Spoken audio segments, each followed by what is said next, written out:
ओला electric, वैसे आप सब लोग नाम से जानते पहचानते, परिचय की जरूरत नहीं है, लेकिन फिर भी बता दूं 2017 में हुई थी कंपनी की शुरुआत और शुद्ध तौर पर एकदम प्योरली भारत की इलेक्ट्रिक व्हीकल कंपनी। और वित्त वर्ष 2024 के आंकड़ों के हिसाब से देश में सबसे ज़्यादा इलेक्ट्रिक टू व्हीलर बेचने वाली ये कंपनी है। और इलेक्ट्रिक व्हीकल्स तो कंपनी बनाती है, साथ ही battery pack, motor vehicle frame जैसे कोर कंपोनेंट भी बनाने का कंपनी करती है कारोबार।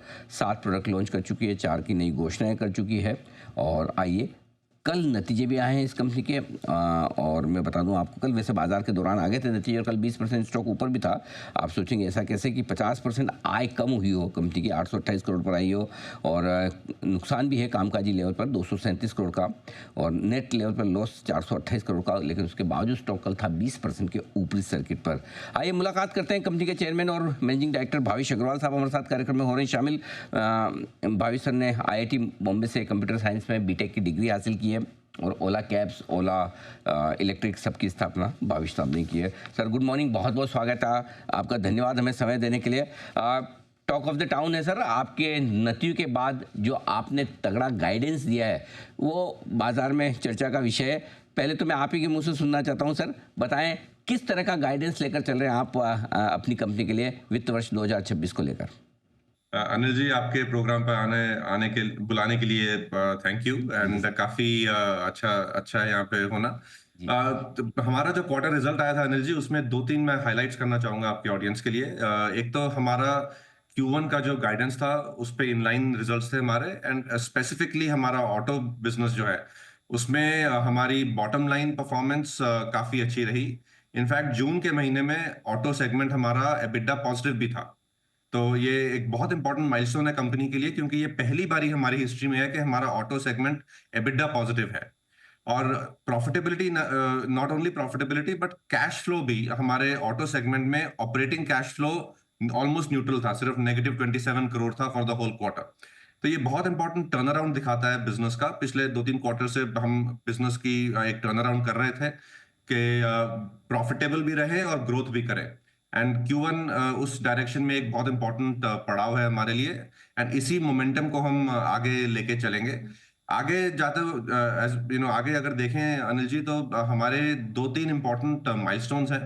FY26 में हमारा बाइक स्केल अप होगा, जो हमने नया बाइक लॉन्च किया है मार्केट में, जिसका बहुत ही अच्छा रिस्पॉन्स आया है कस्टमर्स के थ्रू। एंड FY26 में हमारे Gen 3 स्कूटर्स, जो हमारे लेटेस्ट स्कूटर्स हैं, जो इस क्वार्टर में रिलीज हुए थे, वो भी स्केल अप होंगे।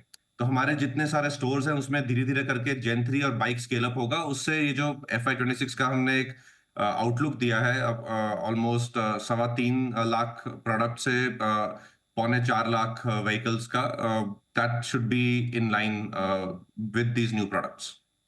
आप ये कह रहे हैं भाविश सर की 18-20 हज़ार गाड़ियाँ जो आप अभी बेच रहे हैं ऑन एन एवरेज, ये आपकी 30 से 35 हज़ार की रेंज में पहुंच जाएगी, और इसके पीछे ये नए लॉन्चेस होंगे, राइट सर? तो ये नए लॉन्चेस कब तक होने की तैयारी है?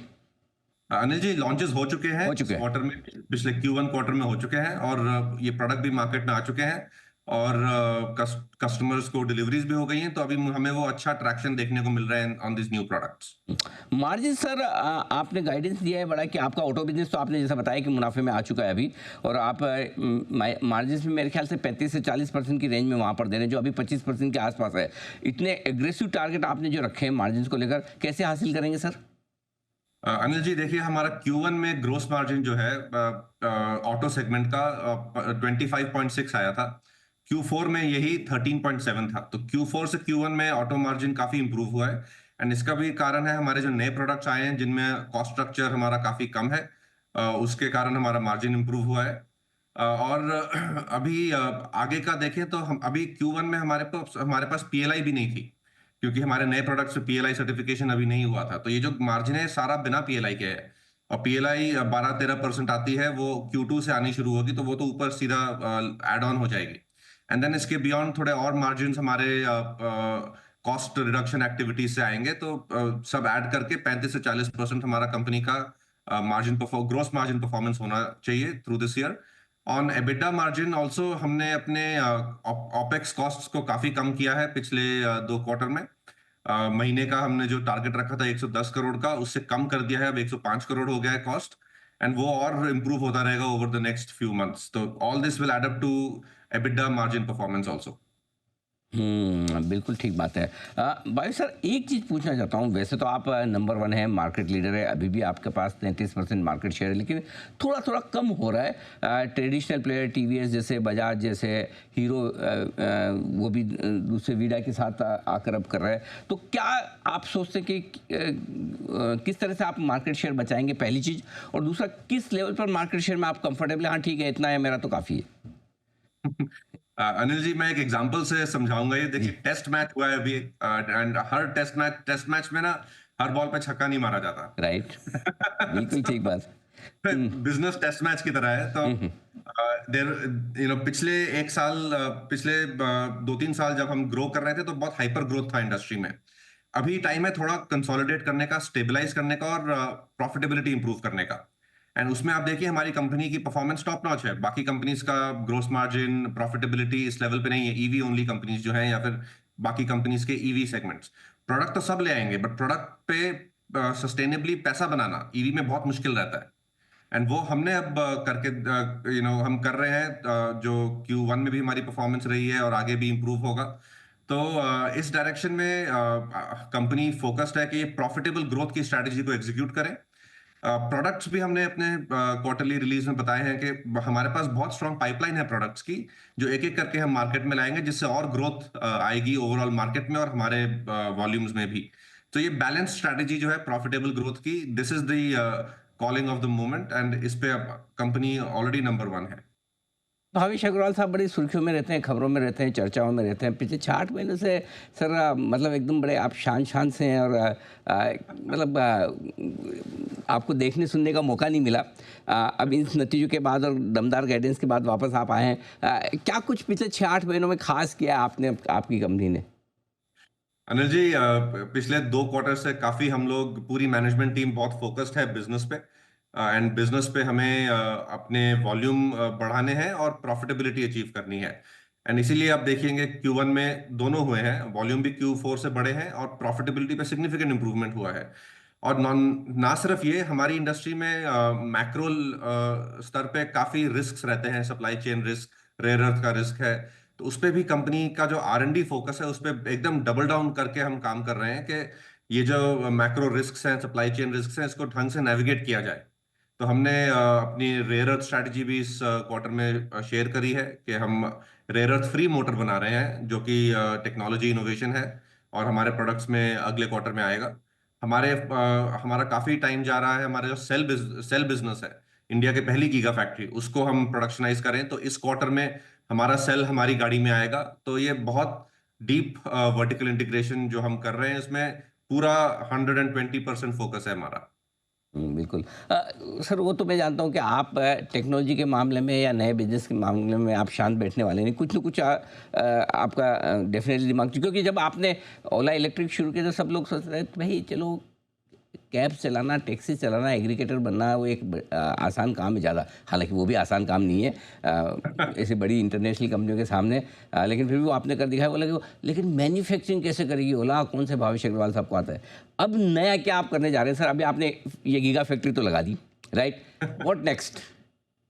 अभी अनिल जी, फोकस है जो ये हमने फैक्ट्रीज लगाई हैं, जो प्रोडक्ट्स लाए हैं, इनको स्केल करें। हुँ, तो अभी यही फोकस है कि हमारा जो सेल है, ये सेल को स्केल अप किया जाए। हमने अभी 1.4 गीगावाट आवर की कैपेसिटी लगाई है। इस साल FY 26 के एंड तक वो 5 गीगावाट आवर की एक्सपैंड करनी है। वो सेल को हमारे प्रोडक्ट्स में डालना है। और कुछ नए प्रोडक्ट्स भी हैं होराइजन पे। जैसे मोटर बाइक्स में अभी तो हमने सिर्फ एक ही मोटर बाइक लॉन्च की है। 2-3 और मोटर बाइक्स हमारी हैं होराइजन पे, स्पोर्ट्स बाइक है और थ्री व्हीलर भी हमारे पाइपलाइन में है। तो इस सब पे प्रोडक्ट डेवलपमेंट पे काफी फोकस है अभी।